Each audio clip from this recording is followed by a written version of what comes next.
The handheld and emulation scene has had a weird couple of weeks. On one hand, we are saying goodbye to one of the most iconic Android handhelds ever made. On the other, a major emulator just walked back a controversial decision. And at the same time, the European Union is about to decide whether publishers can legally take games away from players after they have been sold. Yeah, a lot is happening. Let's break it all down.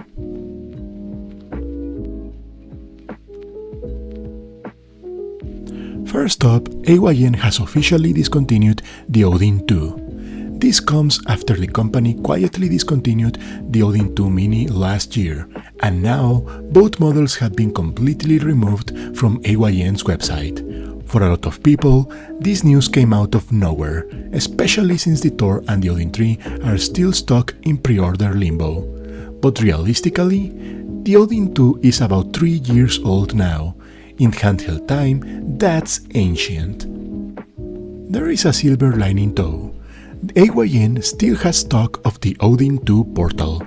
Depending on the model, prices are slashed anywhere from around $50 to $80 off, with the sale running until February 25th, or until stock runs out.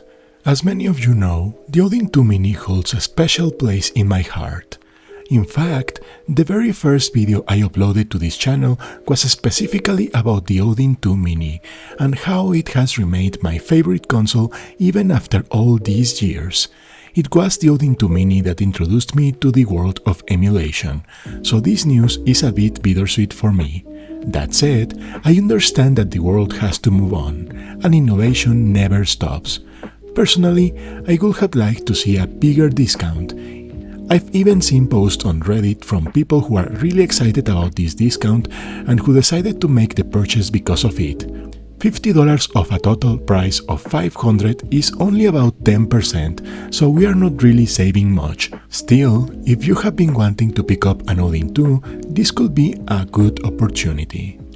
The Odin 2 might no longer be the absolute king of Android performance, especially with newer Snapdragon chips on the scene, but its legacy is locked in. It was the device that pulled a ton of new people into high-end emulation, and for many, it is still one of the best handhelds of mid-2020s.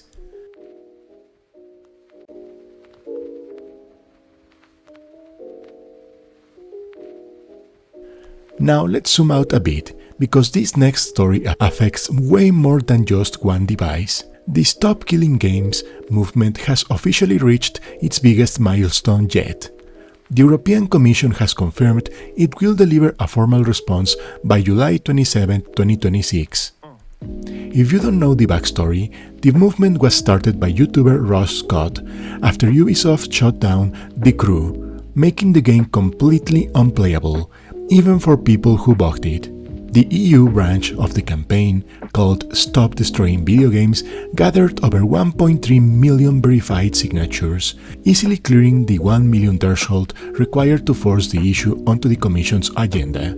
That makes it only the 14th successful European Citizens Initiative since the system launched in 2012. Between now and July 2026, the Commission will meet with organizers and hold a public hearing in the European Parliament. After that, the EU will decide whether to propose new laws, take alternative action, or do nothing at all. At its core, the argument is simple. If you buy a game, publishers shouldn't get to decide when it dies. And depending on how the EU responds, this could have massive implications for always online games, preservation, and digital ownership worldwide. Every time I read news about the Stop Killing Games initiative, it reminds me of the intense battle that the streamer Pirate Software started against it. Because of the very negative publicity he gave it, many other YouTubers ended up speaking out and decided to support the campaign instead. I think this is a great example of the Streisand effect. When someone tries to suppress, censor, loudly complain about, or make something disappear, it backfires and actually draws far more attention to it, causing it to spread even more. It's kind of like trying to ban or censor a book. Suddenly, everyone wants to read it.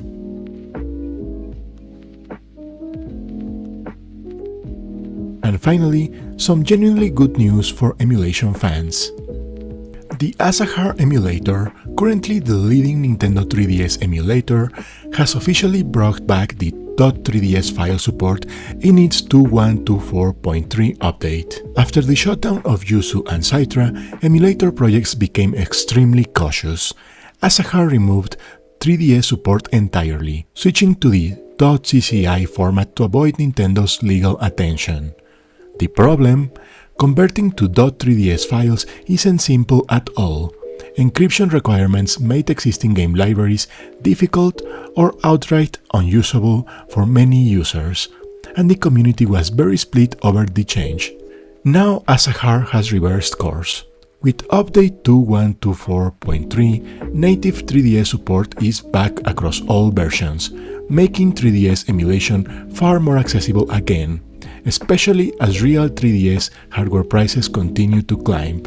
Sometimes listening to the community actually pays off.